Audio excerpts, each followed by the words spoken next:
இது மகிமை நேரம். கர்த்தரும் இரட்சகருமாகிய இயேசு கிறிஸ்துவின் இடைநேற்ற நாமத்தினாலே மகிமை டிவி நேயர்களை நான் வாழ்த்துகிறேன். மகிமை நேரம் நிகழ்ச்சியின் மூலமாக உங்களை சந்திப்பதிலே நான் மகிழ்ச்சி அடைகிறேன். பிரியமானவர்களே, கர்த்தர் சொல்லியிருக்கிறபடி நான் சகலத்தையும் புதிதாக்குவேன் என்ற வார்த்தையின்படி நம்முடைய வாழ்க்கையில் கர்த்தர் புது பலனை தருகிறார், புதிய இருதயத்தை நமக்கு தருகிறார், புதிய காரியத்தை செய்கிறார் என்று நாம் தியானித்தோம். இந்த நாளிலும் அவர் புதிய ஆவியை நமக்குள்ளே தருகிறார் என்பதை குறித்து நாம் தியானிக்க இருக்கிறோம்.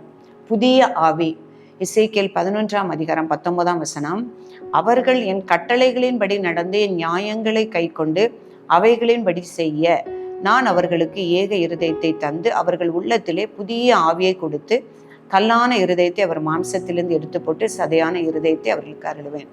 அப்பிரியமானவர்களே, கல்லான இருதயத்தை எடுத்து சதையான இருதயத்தை தருவார் என்று நாம் தியானித்தோம். அப்போ அவருடைய கட்டளைகளை கைக்கொள்ளவும் அவருடைய கற்பனைகளை கைக்கொள்ளவும் வேண்டுமென்றால் நம்முடைய உள்ளத்திலே ஒரு புதிதான ஆவியானவருடைய பலத்தினால் தான் நாம் அதை செய்ய முடியும். கர்த்தர் சொல்கிறார், அவனுக்கு நவமான இருதயத்தை தருவேன் என்றார் என்பதை குறித்து தியானித்தோம். அப்போ புதிதான ஆவி நமக்குள்ளே வரும் பொழுதுதான் நாம் என்ன செய்ய முடியும்? அந்த நவமான இருதயத்தை நாம் பெற்றுக்கொள்ள முடியும். பழைய ஏற்பாட்டின் நாட்களிலும் நாம் பார்க்கிறோம், ஆவியானவர் இருந்தார், அந்த ஜனங்களோடு இடைப்பட்டார், அவளோடு பேசினார், அவர்களை பலப்படுத்தினார் என்றெல்லாம் குறித்து நாம் வாசிக்கிறோம் வேதத்திலே. தாவீது சொல்லுகிறார், உமது சமூகத்தை விட்டு என்னை தள்ளாமலும் உடைய பரிசுத்த ஆவியை என்னிடத்திலிருந்து எடுத்துக்கொள்ளாமலும் இரும் என்று சொல்லுகிறார்.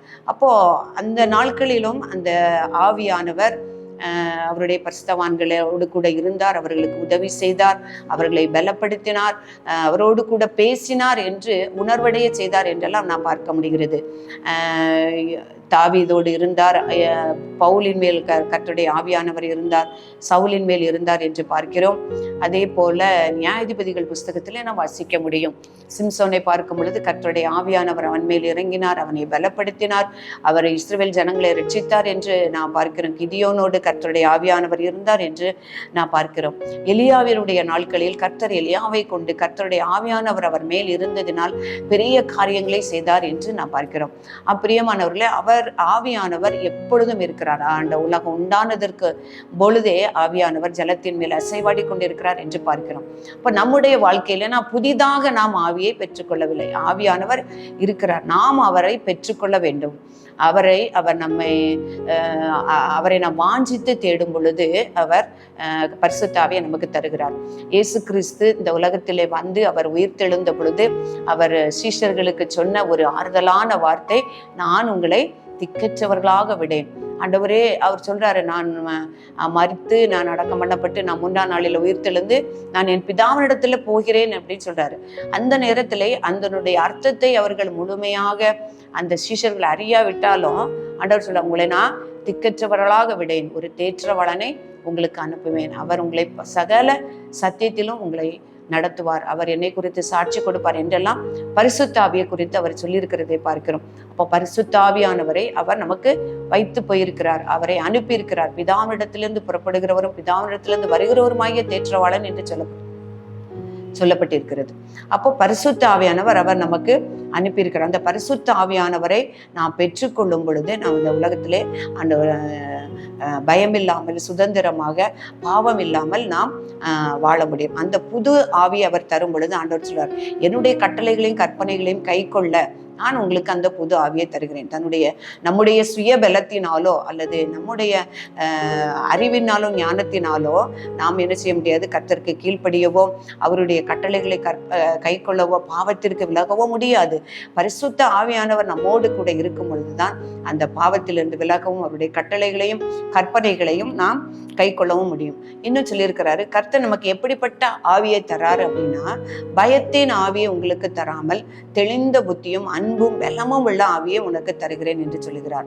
அவர் நமக்கு பயத்தின் ஆவியை தரல. ஆண்டவருடைய ஆவியை நான் பெற்றுக்கொள்ளும் பொழுது பயத்தின் ஆவியை தராமல் இன்னும் பயப்படுகிறதற்கு அவர் உங்களுக்கு அடிமைத்தனத்தின் ஆவியை தராமல் அப்பா பிதாவே என்று அழைக்கத்தக்க புத்திர சுவிகாரத்தின் ஆவியை தந்திருக்கிறார் என்று சொல்லியிருக்கிறார். பிரியமானவர்களே, அவர் அனுப்பியிருக்கிறார். இயேசு கிறிஸ்து ஆவியானவர் இந்த உலகத்திற்கு அனுப்பியிருக்கிறார். நாம் அவரை வாஞ்சித்து தாகத்தோடு நாம் பெற்றுக்கொள்ளும் பொழுது கர்த்தர் ஒவ்வொருவரையும் பரிசுத்த ஆவியானவருடைய பலத்தினாலும் நிறைத்து புதிய ஆவியின் கனிகளாலும் ஆவியின் வரங்களாலும் நம்மை நிரப்புவார். இதுவரைக்கும் அந்த அபிஷேகத்தின் வல்லமை அல்லது பரிசுத்த ஆவியின் ஆவியை பெறவில்லை என்றால் இந்த புதிய வருடத்திலும் ஆண்டவரே உம்முடைய புதிய ஆவியை நான் உனக்கு தருவேன், பயத்தின் ஆவியை உனக்கு தரவில்லை, பலமும் அன்பும் உள்ள ஆவியை தருவேன் என்று சொல்லியிருக்கிறார். எங்களுக்கு அந்த புதிய ஆவியை தாரும் என்று அவரிடத்தில் நாம் தாகத்தோடு நாம் கேட்கும் பொழுது, அவருடைய பாதத்திலே காத்திருக்கும் பொழுது, விசேஷமாக நாம் காத்திருக்கும் பொழுது பரிசுத்தாவின் வல்லமையையும் பரிசுத்தாவின் வரங்களையும் நாம் பெற்றுக்கொள்ள முடியும். எத்தனையோ வரங்கள் நம்முடைய வேதத்திலே சொல்லப்பட்டிருக்கிறது. ஆவியின் வரங்கள் வேதத்திலே சொல்லப்பட்டிருக்கிறது. ஆவியின் கனிகள் சொல்லப்பட்டிருக்கிறது. அவைகளை எல்லாம் ஒவ்வொரு நாளும் நாம் வாஞ்சித்து தேடும் பொழுது கர்த்தர் புதிய ஆவியினால் நம்மை நிரப்புவார். ஆவியானவர் நம்மிடத்தில் வரும் பொழுது நமக்கு புதுபலன் உண்டாகும். ஆவிக்குரிய காரியத்திலும் புதுபலன் உண்டாகும். ஊழியம் செய்யவும், ஜெபிக்கவும், மற்றவர்களுக்காக ஜெபிக்கவும் ஆத்தும பாரத்தை தருவார். இன்னும் பாவத்தை குறித்து அவர் நமக்கு கண்டித்து உணர்த்துவார். ஞானத்தை போதிக்கும் வரத்தை தருவார், குணமாக்கும் வரத்தை தருவார். அநேக ஆவியின் வரங்களை நமக்கு தந்து ஆண்டவர் வழி நடத்துவார். பிரியமானவர்களே, ஆண்டவரை புதிய ஆவியை எனக்கு தரும், நிலைவரமான ஆவியை தரும், உங்களுடைய பரிசுத்தாவியிடத்திலிருந்து எடுத்துக்கொள்ளாமலும் இரும் என்று தாவீது ஜெபித்தது போல அந்த புதிய ஆவியை நாம் வாஞ்சித்து நாம் தாகத்தோடு தேவனிடத்துல கேட்கும் பொழுது ஒவ்வொருவருக்கும் அவர் புதிய ஆவியை தந்து அவருடைய கட்டளைகளை கற்பனைகளை கை கொள்ளவும் அவர் நமக்கு உதவி செய்வார், நம்மை வழி நடத்துவார். அந்த கிருபைகளை தரும்படியாக நாம் ஜெபிப்போம்.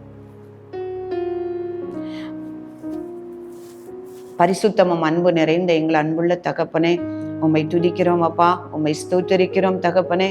ஆண்டவரே ஸ்தோத்திரம் அப்பா. நீர் இந்த உலகத்திலே வந்து உயிர் தெழுந்த பொழுது தகப்பனே உம்முடைய பிள்ளைகளுக்கு சொல்லி சென்றீரே அப்பா, நான் தேற்றவாளனை உங்களுக்கு அனுப்புவேன், உன்னதத்திலிருந்து வரும் பலன் உங்களுக்கு வரும் என்று சொல்லி சென்றீரே அப்பா. இந்த பரிசுத்த ஆவியானவரை நாங்களும் பெற்றுக்கொள்ளும்படியாக புதிய ஆவி உள்ளவர்களாய் ஆண்டவரை ஒவ்வொரு நாளும் நாங்கள் காணப்பட ஆவியிலே பலப்பட கர்த்தரை எங்களுக்கு உதவி செய்யும்படியாய் ஜெபிக்கிறேன் அப்பா. இந்த உலகத்தில் வாழுகிற நாட்களில் பயமில்லாமல் ஞானத்தோடும் பலத்தோடும் வாழத்தக்கதாக ஆண்டவரே ஸ்தோத்திரம். உமக்கு பிரியமானவைகளை செய்யும், உமக்கு சித்தமானவைகளை செய்யவும் ஆண்டவரே பாவத்துக்கு விலகவும் அப்பா உம்முடைய பரிசுத்த ஆவியானவரே எங்களுக்குள்ளே தந்து அபிஷேகித்து ஒவ்வொரு நாளும் எங்களை நிரப்பி பலப்படுத்தி வழி நடத்தும்படியாய் நாங்கள் ஜெபிக்கிறேன் சுவாமி. இதுவரைக்கும் இல்லாத விதமாய் ஆண்டவரை விசேஷித்த ஆண்டவரை பலத்தினாலும் பரிசுத்த ஆவியானவருடைய அபிஷேகத்தினாலும் எங்களை ஒவ்வொருவரையும் கர்த்தர் நிரப்பும்படியாய் நாங்கள் ஜெபிக்கிறோம் சுவாமி. கேட்டுக்கொண்டிருக்கிற ஒவ்வொரு பிள்ளைகளுக்கும் அப்பா அத்தகைய கிருபையை நீர் கொடுக்கும்படியாய் நாங்கள் ஜெபிக்கிறோம் ஆண்டவரே.